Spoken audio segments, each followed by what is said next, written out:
अस्सलाम वालेकुम रहमतुल्लाहि व बरकातुहू। दोस्तों, उम्मीद है आप लोग ईमान और सेहत की सलामती के साथ होंगे। आज मैं आपके लिए एक खूबसूरत बेहतरीन वीडियो लेकर आया हूं। तो दोस्तों, वीडियो में हमारे साथ एंड तक रहिएगा ताकि बात मुकम्मल समझ आए। अगर आप दरमियान में छोड़ देंगे तो बात समझ नहीं आएगी। और वीडियो को लाइक और शेयर करना बिल्कुल ना भूलिएगा और कमेंट करके बताइएगा हमारी वीडियो आपको कैसी लगी। मुस्लिम संप्रदाय में दो बहुत खूबसूरत चीजें हैं जो अगर जैन संप्रदाय के लोग अपना ले तो उनकी कर्म निर्जरा का सबसे बड़ा कारण बनेंगी। पहली बात तो यह है कि उनके यहां उनके मौलवी आए या ना आए, साधु संत उनके आए या ना आए, उनके यहां एक तबलीगी जमात चलती है। क्या करते हैं उन लोग? 4-5-6 लोगों का ग्रुप बना लेते हैं और ग्रुप बना करके तो वो अपने ही नगर में उन मुसलमानों के पास जाकर के बात करते हैं, आदाब करेंगे, बात करेंगे। अरे आप बहुत दिन से नमाज में नहीं आए, आप बहुत दिन से जुम्मा की नमाज आपने नहीं दी, आपको आना चाहिए। तो 4-5 लोग इकट्ठे हो जाते हैं और एक एक घर में एक एक मुसलमान के यहां जाकर के उसको समझाते हैं, कन्वेंस करते हैं कि तुमको मस्जिद आना तुम्हारा फर्ज है, तुमको आना चाहिए। हमारे जैन संप्रदाय में किसी को फुर्सत नहीं है कि वो यहां पर किसी को उठ करके, भैया फुर्सत है, सामने वाले के घर में परिस्थितियां प्रतिकूल हैं कि हम जाकर के समझाएं, भैया थोड़ा शांति धारा कर लो, घर के अंदर आकर के अभिषेक कर लिया करो, पूजा कर लिया करो। कोई पापी अपने पाप कर्म की वजह से साधु को आहार दान देने नहीं आ रहा, हमारा कर्तव्य बनता कि उसको बोले, चल अरे साधु आए, ले दुपट्टा पकड़ चल मेरे साथ, हम तुमको आहार दिलवा देते हैं, हम तुमको पूजन करा देते हैं। ये सहयोग की भावना जब तक इस जैन समाज में नहीं बनेगी तब तक ना जैनत्व का विकास होगा ना जैनियों का विकास होगा। जैनी इसलिए अधूरा है बंधुओं, 1% बचे हो और मुसलमानों की संख्या आज पूरे विश्व में 600 करोड़ की जनसंख्या में 200 करोड़ है। उन 200 करोड़ की जनसंख्या के बीच में उनकी नैतिक आचार संहिता कैसी भी हो, लेकिन धार्मिक आचार संहिता कितनी खूबसूरत है, इस दो खूबसूरती को देखिए। और दूसरी एक बहुत खूबसूरत बात है मुस्लिम संप्रदाय में बंधुओं, वो ये है कि मुसलमान होने के बाद भी वो अपने हाथ से कभी माला नहीं छोड़ता। कभी भी आप किसी भी सच्चे और पक्के मुसलमान को देखिएगा, उसके हाथ में ऐसी माला रहती है, वो माला में अपने खुदा का नाम बार बार लेता रहता है। किसी से बात करने का मौका आता है, फट से बीच में माला का गुरिया पकड़ता है, बात करता है, छोड़ देता है, जैसी छोड़ता है फिर माला फेरना शुरू कर देता है। मुसलमान होकर के ऐसा करता है। क्या आप जैन होकर के ऐसा नहीं कर सकते कि अपने हाथ में दिन भर एक माला ले लें? दुकान में बैठे हैं, एक माला ले ली, ग्राहक नहीं है, तब तक नमोकार मंत्र की आदि हो जाएगी, रोक लेंगे, सामान दे देंगे, फिर नमोकार मंत्र शुरू कर देंगे।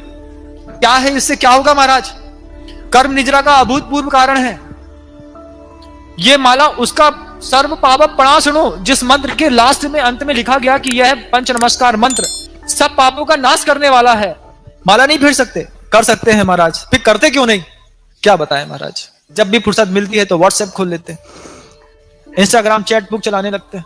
ये जन्नत तो आज 1% बचा है बंधुओं, आने वाली सदियों में ये 1% भी नहीं बचेगा। कितनी कट्टरता है उस धर्म में अपने धर्म को लेकर के, और इतनी ही फ्लेक्सिबिलिटी हमने अपनी लाइफ स्टाइल में, अपने कॉन्स्टिट्यूशन और अपने इनको लेकर के कर ली है कि हम हर चीज से कॉम्प्रोमाइज करना सीख गए। अस्सलाम वालेकुम व रहमतुल्लाहि व बरकातहू।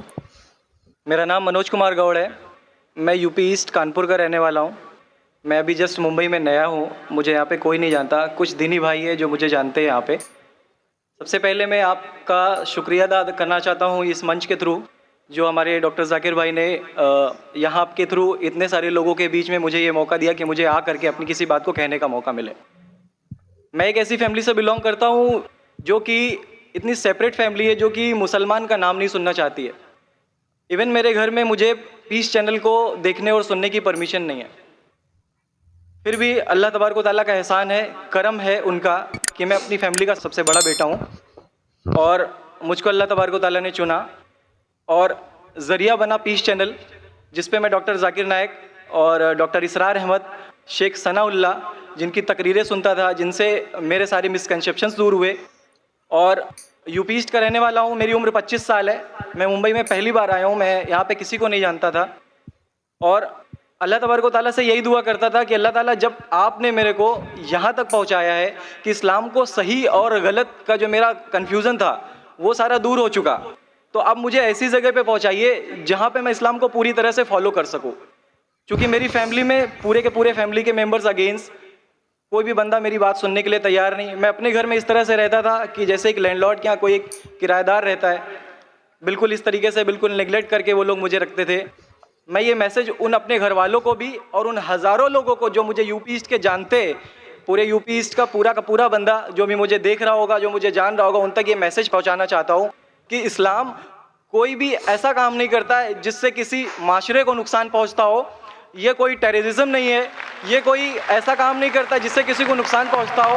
एक ऐसी फैमिली का बंदा जो कि मुसलमान के लिए इतनी गलत फहमी रखता हो, उसी घर का सबसे बड़ा बच्चा बाहर निकल करके इस बात को बताने के लिए तैयार है कि वो उनका दिमाग है, ये इस्लाम की तरफ से नहीं मिला है। तो मैं इस बात को कहना चाहता था, इस बात को बताना चाहता था। मैंने कभी सोचा भी नहीं था कि मुझे मौका मिलेगा कि मैं डायरेक्टली डॉक्टर जाकिर साहब के सामने आके उनका शुक्रिया अदा कर पाऊँगा। और जब मैंने पीस चैनल देखा तो पीस चैनल के थ्रू मुझे ये पहले पता चला, चूँकि मैं इससे पहले कुछ सोचता नहीं था। जो ज़िंदगी चल रही है वो ज़िंदगी मेरे लिए काफ़ी थी। माँ है, बाप है, घर का सबसे बड़ा था, मैं एक वेल एस्टेब्लिश फैमिली का बंदा था, तो मुझे ऐसा कुछ सोचता ही नहीं लगता था कि मुझे कुछ और भी करना चाहिए। लेकिन जब इस चैनल को देखा तो वाकई में मुझे पता चला कि मैं जहाँ पे हूँ ना वो कुछ भी नहीं है। असल ज़िंदगी तो मौत के बाद है। क्योंकि मेरी ज़िंदगी जो है ना वो सिर्फ यही सोचती है कि मैं जो कुछ भी सोच रहा हूँ मेरी ज़िंदगी के दायरे में, लेकिन असल ज़िंदगी जो शुरुआत होती है वो मौत के बाद। और मेरा हिंदू रिलीजन मुझे ये सिखाता है कि मौत के बाद न जाने कितने सारे जन्म हैं। हमारे वेद हमें सिखाते हैं नातस्य प्रतिमा अस्ति, फिर भी हम प्रतिमा को मानते, मूर्ति को मानते, देवी देवताओं को मानते। हमारा वेद हमें बताता है एकम ब्रह्मम द्वितीयो नास्ति, यानी कि भगवान एक है, दूसरा नहीं है ही नहीं। उसके बाद भी हम 36 करोड़ देवताओं को मानते। तो हम अपने वेद को क्यों नहीं पढ़ते, हम अपने वेद को क्यों नहीं देखते कि हमारा वेद हमें क्या सिखाना चाहता है। हिंदुज़म हमें यह बताता है कि हमारे भगवान इस पूरी दुनिया को चलाने वाले इस ज़मीन पर आए, इस ज़मीन पर वो खुद आए। भगवान राम यहीं पैदा हुए, भगवान श्री कृष्ण यहीं पैदा हुए, और उनके पैदा होने के बाद भी उन्होंने हमारे लिए कोई भी चीज़ रिटर्न करके नहीं दिया। आप लोगों से गुजारिश करना चाहूँगा, एक छोटी सी बात जो मेरे दिल में है, सारे भाइयों से गुजारिश है कि उसको एक बार सुने ज़रूर। क्योंकि हमारे भगवान जब हमारी इस दुनिया में आए तो उन्होंने हमारे लिए कोई भी चीज़ रिटर्न में नहीं छोड़ी। उनके जाने के बाद तुलसीदास ने लिखी, उनके जाने के बाद गोस्वामी जी ने लिखी। तो भगवान बेहतर लिख सकते थे क्या ये उनके बाद वाले बेहतर लिख सकते थे? दूसरी बात, इस पूरे वर्ल्ड में ए से लेके जेड तक की कंट्री है। ए से अमेरिका भी होता है, ए से ऑस्ट्रेलिया भी होता है। हिंदुइज्म जो है सिर्फ और सिर्फ 3 कंट्री है, इंडिया, मॉरिशस और तीसरा नेपाल अभी घोषित हुआ है, ठीक है। और श्रीलंका, जहाँ पे भगवान श्री राम ने जा करके रावण का वध किया था, जिससे दशहरा मनाते हम, उनके क्रिएशन के बाद जब उन्होंने बुराई पे अच्छाई की जीत पा ली थी, तो जीत पा ली थी उसके बाद, यानी कि भगवान जिन्होंने पूरी दुनिया को बनाया, हम ऐसा सोचते हैं, हिंदुज़म ऐसा सोचता है, जब उन्होंने किसी स्पेसिफिक कंट्री पे जा करके वहाँ पे बुराई की हार करके अच्छाई की जीत कर ली, तो आज तक वो भगवान को पूजने वाले उस देश में हिंदुइज्म क्यों नहीं है? तो ये सारी चीज़ें, ये इस्लाम जो हमें सिखाता है, इस्लाम का जो मैसेज है, वो सारी चीज़ें हमें ये सिखाती है कि हम मिसकंसेप्शन पे ना जाए, हम देखा देखी पे ना जाए। अगर कोई मुसलमान गलत करता है तो हम ये नहीं सोचे कि वो इस्लाम है। वो मुसलमान गलत हो सकता है लेकिन इस्लाम गलत नहीं हो सकता। तो इसलिए मेरा पूरा का पूरा मैं मुकम्मल हूँ अल्हम्दुलिल्लाह, और अपनी ज़िंदगी में इस खुशी को महसूस करते हुए, ये खुशी आप सारे भाइयों से बांटते हुए, सारी बहनों से बांटते हुए, सारी माओं से बांटते हुए, आप सभी के सामने ये इकरार करता हूँ कि अल्लाह के सिवा कोई माबूद नहीं है। ये मेरी फैमिली वाले या मेरे यूपी वाले या जितने भी लोग देख रहे हो, मैं इस बात को कबूल करता हूँ कि मैं इस्लाम में हूँ। माशाल्लाह, मैं आपका शुक्रगुजार हूँ। आपने पीस टीवी का पैगाम जो नटशेल में दिया, लगता है कि माशाल्लाह इतनी बार देखिए कि आपके जहन में उतर गया और आप उसको मेमोराइज कर चुके। मैं शुक्रगुजार हूँ आपका कि आपने पीस टीवी का मैसेज एक नटशेल में दिया, और अल्हम्दुलिल्लाह जो भी आपने कहा माशाल्लाह, और जो आपने याद के हवाले के साथ जो श्लोका, माशाल्लाह आपने कहा कि आप एक खुदा में मानते हैं जिसका कोई माबूद नहीं। बिल्कुल। आप मानते हैं मोहम्मद सल्लल्लाहु अलैहि वसल्लम आखिरी पैगंबर है? कोई शक नहीं। आप इस्लाम कबूल करना चाहते हैं? मेरे बिल्कुल। माशाल्लाह। आप पे कोई ज़बरदस्ती कर रहा है? कोई ज़बरदस्ती नहीं है, कोई कंफ्यूजन नहीं है, वेल सेटिस्फैक्शन है, without any pressure. With your heart, माशाल्लाह। आप तो शहादत के कंडीशन भी रट लिए पीस टीवी से, माशाल्लाह। इंशाल्लाह मैं अरबी में कहूँगा और मैं चाहूँगा कि आप उसे दोहराएं। इंशाल्लाह ताला। अशहदु अशहदु अल्लाह अल्लाह इलाहा इलाहा इल्लल्लाह इल्लल्लाह व अशहदु वअशहदु अन्ना अन्ना मुहम्मदन मुहम्मदन अब्दुहु अब्दुहु व रसूलुहु। व रसूलुहु। माशाल्लाह, आपका अरबी भी एकदम माशाल्लाह अच्छी है। मैं गवाही देता हूँ मैं गवाही देता हूँ कि अल्लाह अल्लाह के अलावा के अलावा कोई माबूद नहीं कोई माबूद नहीं और मोहम्मद सल्लल्लाहु अलैहि वसल्लम सल्लल्लाहु अलैहि वसल्लम उसके बंदे उसके बंदे और पैगंबर है। और पैगंबर है। माशाल्लाह, मेरे हिसाब से आप दिल से पहले से ही मुसलमान थे, अभी लोगों के सामने जाहिर किया। और आप जो कहना चाहते थे, यूपी में कई लोग आपको जानते, ये लाइव टेलीकास्ट है पूरे दुनिया में और हमारी व्यूअरशिप तकरीबन 10 करोड़ है, 100 million. It is the largest watched spiritual channel, religious channel in the world. अल्हम्दुलिल्लाह, स्टैटिस्टिक्स के हिसाब से सबसे ज्यादा देखे जाने वाला मजहबी चैनल क्रिश्चियन चैनल से भी ज्यादा और दिगर इस्लामिक चैनल से भी ज्यादा पीस टीवी अल्हम्दुलिल्लाह। और इस देश में भी करोड़ों लोग देखते हैं और जाहिर है कि कई यूपी वाले भी देखते होंगे। जी। आपने शायद सिर्फ यहाँ लाखों लोग के सामने नहीं दिया, आज का मजमा माशाअल्लाह जी अल्लाह जानता है कितने लोग हैं, लेकिन लाखों की तादाद है, एक सैलाब है।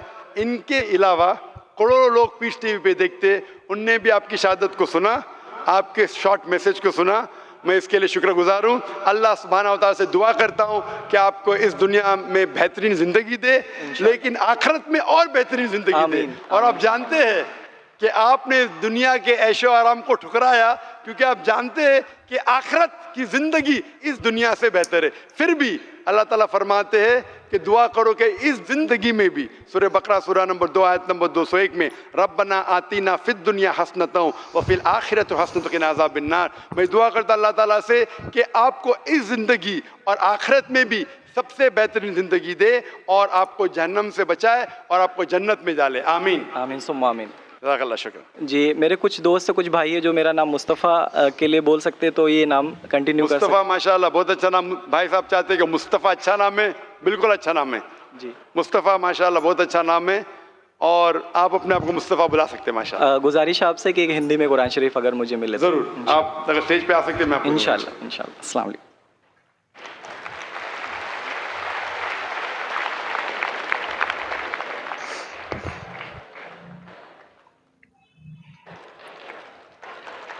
Mm-hmm.